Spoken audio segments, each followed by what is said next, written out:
આગામી 7 દિવસ વાતાવરણ યથાવત રહેશે। ઉત્તર પૂર્વ પૂર્વના પવન ફૂંકાતા વહેલી સવારે ઠંડીનો અહેસાસ, પવનની ગતિ તેજ હોવાથી ઠંડીનો અહેસાસ થયો। નલિયાનું લઘુત્તમ તાપમાન 13.8 ડિગ્રી।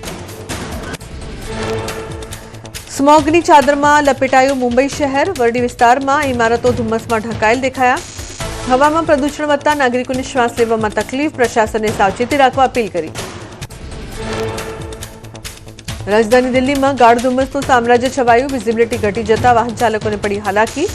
અક્ષરધામ મંદિર વિસ્તારમાં ધુમ્મસની ચાદર છવાઈ। ઘણી જગ્યાએ વિઝિબિલિટી 50 મીટરથી પણ ઓછી નોંધાઈ। પ્રયાગરાજમાં ઠંડીનું મોજું અને તેજ પવન। સંગમ વિસ્તારમાં ગાઢ ધુમ્મસ અને કાતિલ ઠંડી વચ્ચે હજારો શ્રદ્ધાળુઓએ વહેલી સવારે પવિત્ર સ્નાન કર્યું। ઠંડીથી બચવા માટે લોકોએ તાપણાનો સહારો લીધો। ઉત્તર પ્રદેશના ગાઝિયાબાદમાં ધુમ્મસનો પ્રકોપ। રાજનગર એક્સટેન્શન અને આસપાસના વિસ્તારોમાં ગાઢ ધુમ્મસની ચાદર છવાઈ। ધુમ્મસના કારણે વિઝિબિલિટી ઘટી જતા વાહન ચાલકોને ભારે મુશ્કેલીનો સામનો કરવો પડ્યો।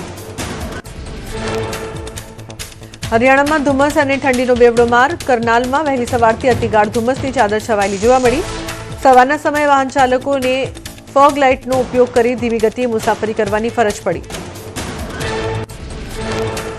હરિયાણામાં શીતલહેર અને ધુમ્મસનો પ્રકોપ યથાવત। અંબાલામાં વ્હાઇટ આઉટ જેવી સ્થિતિ સર્જાઈ। ધુમ્મસના કારણે નજીકના અંતરે જોવું પણ મુશ્કેલ બન્યું। સમગ્ર શહેર જાણે સફેદ ચાદર નીચે ઢંકાઈ ગયું હોય તેવા દ્રશ્યો સર્જાયા। અયોધ્યામાં વહેલી સવારથી ગાઢ ધુમ્મસની ચાદર છવાયેલી જોવા મળી। રામ મંદિર અને આસપાસના વિસ્તારોમાં ધુમ્મસની ચાદર છવાઈ। સવારના સમયે વિઝિબિલિટી 50 મીટરથી પણ ઓછી નોંધાઈ।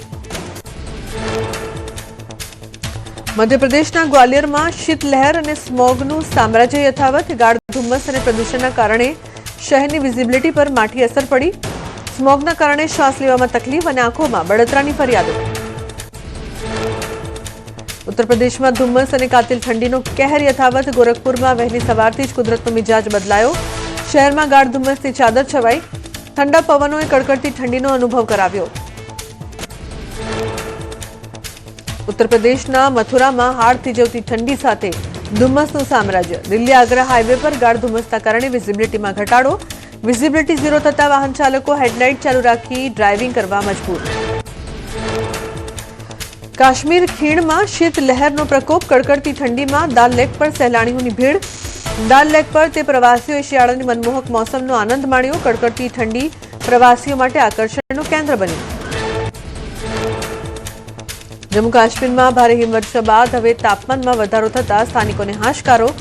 કાશ્મીર ઘાટીમાં તાપમાન વધતા જનજીવન સામાન્ય। બજારોમાં વધી રહેલ લોકોની ચહેલપહેલ। લોકોના રોજગાર ધંધા ફરી ધમધમતા થયા।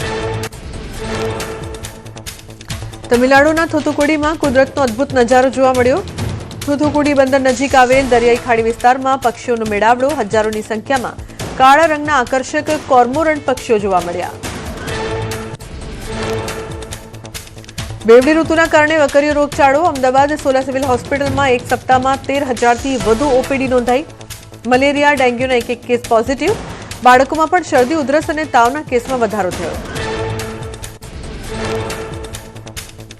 જામનગરના દળિયા ગામના ખેડૂતે ગુલાબની પ્રાકૃતિક ખેતી કરીને મેળવી સારી કમાણી। ગૌમૂત્ર, જીવામૃતથી કુદરતી પદ્ધતિથી ગુલાબનું કરે છે ઉત્પાદન।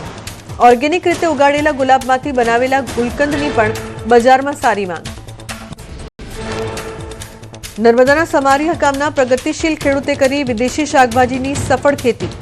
ઉપેન્દ્રસિંહ ગોહિલે પરંપરાગત ખેતી છોડીને અન્ય પાકો દ્વારા ખેડૂતોને નવી રાહ ચીંધી। ખેડૂતે ચાઇનીઝ કોબીજ જેવી વિદેશી શાકભાજીની સફળ ખેતી કરી।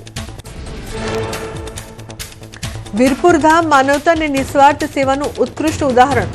સંત શિરોમણી જલારામ બાપાની 206 વર્ષ પહેલા સદાવ્રત અને અન્ન ક્ષેત્રની કરી હતી શરૂઆત। મંદિરના ઇતિહાસમાં 25 વર્ષ પહેલા આવ્યો હતો વળાંક। 25 વર્ષથી દાન વગર જ ચાલે છે સદાવ્રત। અંબાજીના ત્રિશુળિયા ઘાટ પર લાગશે ત્રિશુળની રેપ્લિકા। અમદાવાદની વટવા જીઆઈડીસી ફેક્ટરીમાં જય ભોલે ગ્રુપે કર્યું તૈયાર। 600 કિલો વજન અને 16 ફૂટ ઊંચાઈ ધરાવતા ત્રિશુળનું સીએમ 7 ફેબ્રુઆરી કરશે અનાવરણ। ત્રિશુળની રેપ્લિકા બનાવવા માટે બાઇકકાસ્ટ પદ્ધતિનો ઉપયોગ। પીવીડી ગોલ્ડન કોટિંગ અને લેઝર સ્કેનિંગની ટેકનોલોજીનો ઉપયોગ। 14 કારીગરોએ 4 મહિનાની મહેનતે તૈયાર કર્યું સાંધા વગરનું ત્રિશુળ। નર્મદાના દેવ મોગરામાં મહાશિવરાત્રી પર યામોગી માતાજીના મંદિરે યોજાશે ભવ્ય મેળો. વહીવટી તંત્ર, ટ્રસ્ટીઓ અને સામાજિક આગેવાનોની વડી બેઠક. ધારાસભ્ય ચૈતર વસાવાએ કરી તૈયારીઓની સમીક્ષા. ભક્તોની સુવિધા માટે વિશેષ બસ રૂટ શરૂ કરવા રજૂઆત. ઓડિશાના પુરીમાં રાષ્ટ્રપતિ દ્રૌપદી મુર્મુએ શ્રી મંદિરની મુલાકાત લીધી. રાષ્ટ્રપતિએ ભગવાન જગન્નાથના ચરણોમાં શીશ ઝુકાવ્યું. ગર્ભગૃહમાં બિરાજમાન ભગવાન જગન્નાથ, બલભદ્ર અને દેવી સુભદ્રાની વિશેષ પૂજા અર્ચના કરી. અમેરિકી રાષ્ટ્રપતિ ટ્રમ્પે કોલંબિયાના રાષ્ટ્રપતિ ગુસ્તાવો પેટ્રોને શાનદાર ગણાવ્યા. કહ્યું, અમારી વચ્ચે ખૂબ જ સારા સંબંધો. ટ્રમ્પ સાથે બેઠક બાદ કોલંબિયાના રાષ્ટ્રપતિના વલણમાં પણ બદલાવ. બંને દેશના સંબંધોમાં સુધારાના સંકેત. ભારત અમેરિકા ટ્રેડ ડીલનું વ્હાઇટ હાઉસે કર્યું સ્વાગત. વ્હાઇટ હાઉસના પ્રેસ સચિવ કેરોલિન લેવિટે કહ્યું, અમેરિકામાં $500 અબજ રોકાણ કરશે ભારત. રશિયા પાસેથી તેલની ખરીદી બંધ કરવાનો કર્યો દાવો. ભારત અને અમેરિકા વચ્ચે ઐતિહાસિક ટ્રેડ ડીલને લઈને ભાજપ પ્રદેશ અધ્યક્ષ જગદીશ વિશ્વકર્માએ અભિનંદન પાઠવ્યા. કહ્યું, આ ડીલ ભારત માટે મહત્વપૂર્ણ. દેશની આર્થિક શક્તિ વધશે. વેપાર અને ઉદ્યોગ ક્ષેત્રે ઊભી થશે નવી તક.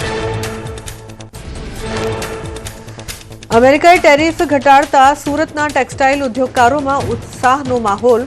ટેક્સટાઇલ વેપારીઓએ મીઠાઈ વહેંચીને કરી ઉજવણી. વેપારીઓએ પ્રધાનમંત્રી મોદીની જીત ગણાવી ખુશી વ્યક્ત કરી.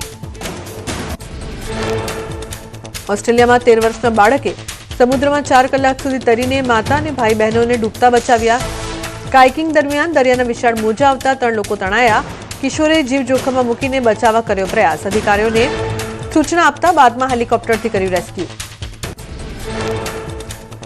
ઈરાનના રાષ્ટ્રપતિ મસૂદ પેઝેશકિયાને અમેરિકા સાથે તર્કસંગત અને ન્યાયી વાટાઘાટોનો આપ્યો નિર્દેશ. ધમકી અને ગેરવાજબી અપેક્ષાઓથી મુક્ત વાતાવરણમાં ચર્ચાની બતાવી તૈયારી. જો કે આવી કોઈ વાતચીતને